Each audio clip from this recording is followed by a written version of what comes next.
కుంభరాశి వారికి వారం చాలా అనుకూలంగా ఉంది. జన్మరాశిలో రాహు బలంగా ఉన్నారు. సప్తమంలో కేతు కూడా బలంగానే ఉన్నారు వీరికి. అదేవిధంగా ద్వితీయ లాభాధిపతి అయిన గురువు షష్టమంలో ఉన్నారు. ఆరోగ్యరీత్యా కొన్ని సమస్యలు అనేవి తలెత్తే అవకాశం గోచరిస్తుంది. ఏదో తెలియని మనోవేదన ఎక్కువగా ఉంటుంది. అయితే ఆరోగ్యపరమైన కొన్ని జాగ్రత్తలు తీసుకోవడం, చెకప్ చేసుకోవడం చెప్పదగిన సూచన.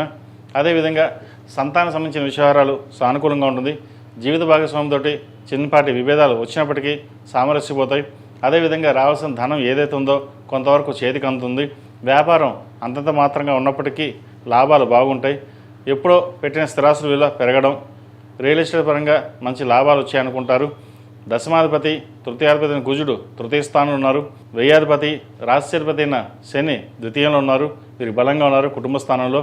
విద్యాపరంగా ఉద్యోగపరంగా మంచి అనుకూలత ఉంటుంది. విద్యార్థులకు మంచి ఉత్తీర్ణులు అవుతారు. మంచి స్థానాన్ని సంపాదించుకుంటారు. అందరికంటే ముందు మనం ఉండాలి, టాప్లో ఉండాలి అనే భావన ఎక్కువగా ఉంటుంది. దూర ప్రాంత ప్రయాణాలు కలిసి వస్తాయి. అదేవిధంగా దూర విద్య కోసం చేసే ప్రయత్నాలు ఏవైతే ఉన్నాయో వీరికి కలుసుబడితనంగా ఉంటుంది. రియల్ ఎస్టేట్ రంగంలో వారికి, సాఫ్ట్వేర్ రంగంలో వారికి, చిరుస్థాయి వ్యాపారస్తులకు, కాస్మెటిక్స్, బ్యూటిషియన్, ఫార్మా రంగంలో ఉన్న వారికి మంచి పేరు పేకాతలు ఉంటాయి.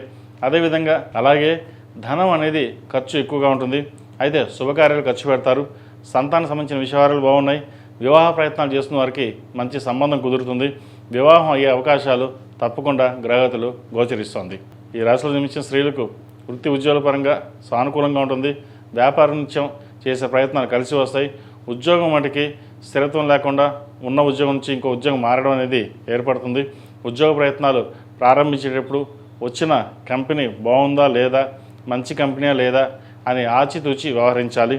లేకపోతే ఉన్న ఉద్యోగం కంటే వేరే ఏదైతే జాయిన్ అవుతారో తర్వాత ఇబ్బందులు ఉండే అవకాశం గోచరిస్తుంది. అదేవిధంగా విదేశాల్లో ఉన్నవారికి, విదేశీ వ్యాపారం చేస్తున్న వారికి చాలా వరకు అనుకూలంగా ఉంటుంది.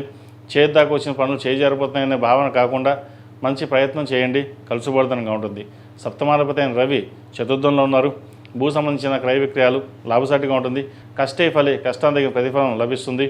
అయితే తండ్రి యొక్క ఆరోగ్య విషయంలో కొన్ని జాగ్రత్తలు తప్పనిసరిగా తీసుకోవడం చెప్పదగిన సూచన. ఈ రాశివారు ప్రతిరోజు ప్రతినిత్యం ఓం నమఃశివాయతో దీపారాధన చేయడం, మంగళవారం నాడు, శనివారం నాడు ఆంజనేయ స్వామివారికి ఆకుపూజ చేయించండి. మంచి ఫలితాలు సంప్రాప్తిస్తాయి. ఎవరైతే విదేశీయానం ప్రయత్నం చేస్తున్నారో ప్రయత్నాలు ఇప్పటి నుంచే ప్రారంభించండి. విదేశాలకు వెళ్ళే అవకాశం చక్కగా గ్రహగతులు గోచరిస్తోంది. ఈ రాశిలో జన్మించిన వారికి కలిసి వచ్చే సంఖ్య 4, కలిసి వచ్చే రంగు నేవీ బ్లూ. ఏదైనా పని మీద బయటప్పుడు సోమవారం కానీ శుక్రవారం కానీ వెళ్ళండి. మంచి ఫలితాలు సంప్రాప్తిస్తాయి. ఈ పూజస్టోర్.in పసుపు కుంకుమ నుంచి దేవత విగ్రహాల దాకా అన్ని రకాల పూజలు, వ్రతాలు, గృహప్రవేశం, హోమాది శుభకార్యాలకు కావలసిన పూజా సామాగ్రి అంతా ఒక్కొక్క క్లిక్ తోనే మీ ఇంటి వద్దనే పొందండి. ఈ పూజస్టోర్.in